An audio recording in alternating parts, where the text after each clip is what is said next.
Hi hello friends, welcome to Ruchi Malenadu. ಎಲ್ಲರೂ ಹೇಗಿದ್ದೀರಾ?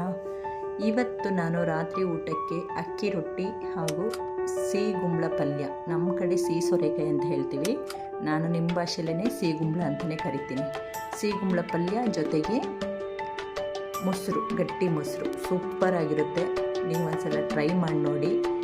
ನಾನು ಪಲ್ಯನ ಹೇಗೆ ಮಾಡೋದು ಅನ್ನೋದು ಈಸಿಯಾಗಿ ಮಾಡ್ಕೋಬೋದು. ಇದು ತುಂಬ ಕಷ್ಟ ಏನಿಲ್ಲ. ಬ್ಯಾಚುಲರ್ಸ್ಗಳಾಗಿರ್ಬೋದು, ಮಕ್ಕಳಾಗಿರ್ಬೋದು, ಒಂದು ಸಲ ನೋಡಿದ್ರೆ ಮಾಡ್ಕೋಬೋದು. ನೋಡಿ, ಒಂದು ಸಿಹಿಗುಂಬಳದಲ್ಲಿ ಅರ್ಧದಷ್ಟು ಮಾತ್ರ ತೊಗೊಂಡಿದ್ದೀನಿ. ಅದನ್ನು ಚೆನ್ನಾಗಿ ತೊಳೆದು ದಪ್ಪ ಹೋಳುಗಳಾಗಿ ಮಾಡ್ಕೊಂಡಿದ್ದೀನಿ. ಚಿಕ್ಕ ಚಿಕ್ಕದು ಮಾಡ್ಕೊಳ್ಳೋಕೆ ಹೋಗ್ಬೇಡಿ, ಅಷ್ಟೊಂದು ಅಂದರೆ ಮಿಲ್ದೋಗ್ಬಿಡುತ್ತೆ ಇದು. ಹಾಗಾಗಿ ದಪ್ಪನೇ ಮಾಡ್ಕೊಳ್ಳಿ, ಚೆನ್ನಾಗಿರುತ್ತೆ. ದಪ್ಪ ಈರುಳ್ಳಿ, ಒಂದು 10 ಹಸಿರು ಮೆಣಸಿಕಾಯಿ ತೊಗೊಂಡಿದ್ದೀನಿ. ಇದಕ್ಕೆ ಹಸಿರು ಮೆಣಸಿಕಾಯಿನೇ ತುಂಬ ಸೂಟ್ ಆಗುತ್ತೆ.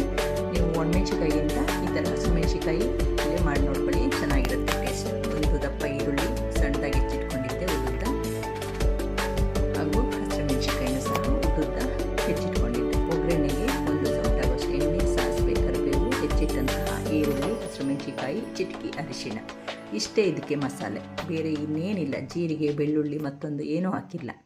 ಮತ್ತು ಹೆಚ್ಚಿಟ್ಟಂತಹ ಸಿಹಿಗುಂಬಳ ಹೋಳುಗಳನ್ನು ಹಾಕಿ ಒಂದು ಸ್ವಲ್ಪ 5 ನಿಮಿಷ ಹಾಗೆ ಎಣ್ಣೆಯಲ್ಲಿ ಬಾಡಿಸಿ, ಒಂದು ಅರ್ಧ ಲೋಟದಷ್ಟು, ಜಾಸ್ತಿ ಹಾಕ್ಲಿಕ್ಕೆ ಹೋಗಬೇಡಿ, ಅರ್ಧ ಲೋಟದಷ್ಟು ನೀರು ಹಾಕಿ ಈ ಥರ ಒಂದು ಮುಚ್ಚಳ ಮುಚ್ಚಿಡಿ.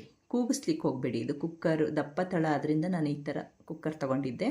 ನೀವು ಬಾಣಲಿಲಿ ಮಾಡೋದಿದ್ರೂ ಸಹ ದಪ್ಪ ತಳ ತಗೊಳ್ಳಿ.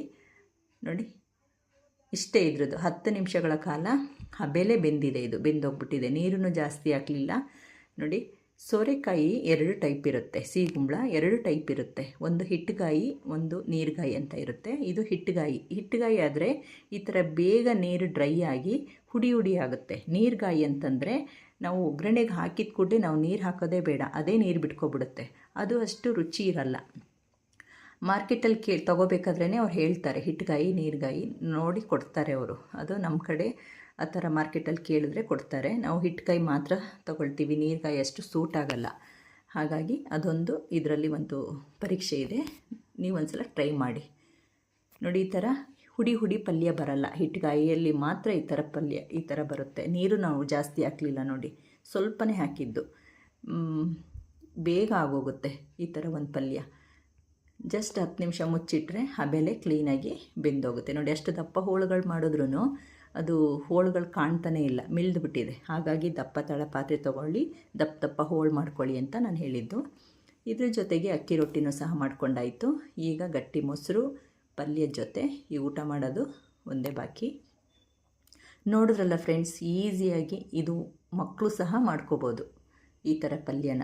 ಮತ್ತು ಬೇಗ ಆಫೀಸಿಗೆ ಹೋಗೋಂಥವರಿಗೆಲ್ಲ ಇದು ಹೇಳಿ ಮಾಡಿಸಿದ ತಿಂಡಿ ಅಂತಲೇ ಹೇಳ್ಬೋದು. ನೀವೊಂದು ಸಲ ಟ್ರೈ ಮಾಡಿ, ಹೇಗಿತ್ತು ಅನ್ನೋದನ್ನ ಕಮೆಂಟಲ್ಲಿ ತಿಳಿಸಿ. ಮತ್ತು ರುಚಿ ಮಲೆನಾಡು ಚಾನಲ್ನ ಪ್ಲೀಸ್ ಸಬ್ಸ್ಕ್ರೈಬ್ ಮಾಡ್ಕೊಳ್ಳಿ. ದಯಮಾಡಿ ನನ್ನ ವೀಡಿಯೋಸ್ಗಳನ್ನ ನೋಡಿ ಅಂತ ಕೇಳ್ಕೊಳ್ತೀನಿ. ನೋಡಿ, ಈ ಥರ ರಾತ್ರಿ ಹೊತ್ತು ಈ ಥರ ಒಂದು ಡಿಫ್ರೆಂಟ್ ಆಗಿರೋ ತಿಂಡಿ ಮಾಡಿಕೊಂಡು ನೆಲದಲ್ಲಿ ಕುತ್ಕೊಂಡು ಊಟ ಮಾಡ್ತಾಯಿದ್ರೆ ಅದರ ಮಜಾನೇ ಬೇರೆ. ನೋಡಿದ್ರಲ್ಲ ಫ್ರೆಂಡ್ಸ್, ಹೇಗೆ ಮಾಡೋದು ಅನ್ನೋದನ್ನ. ಇದನ್ನು ಈ ಥರ ಸಿಹಿಗುಂಬಳ ಪಲ್ಯಗಳನ್ನು ನಾನಾ ರೀತಿ ಮಾಡ್ತೀವಿ. ನಾನು ಸಿಂಪಲ್ಲಾಗಿ ನಾನು ನಿಮ್ಮ ಜೊತೆ ಶೇರ್ ಮಾಡ್ಕೊಂಡಿರೋಂಥದ್ದು. ಮಸಾಲೆ ರುಬ್ಬಿನ ಸಹ ಮಾಡ್ಕೋಬೋದು, ಅಥವಾ ಕಾಳು ಪುಡಿಗಳನ್ನು ಸೇರಿಸಿ ಸಹ ಮಾಡ್ಬೋದು.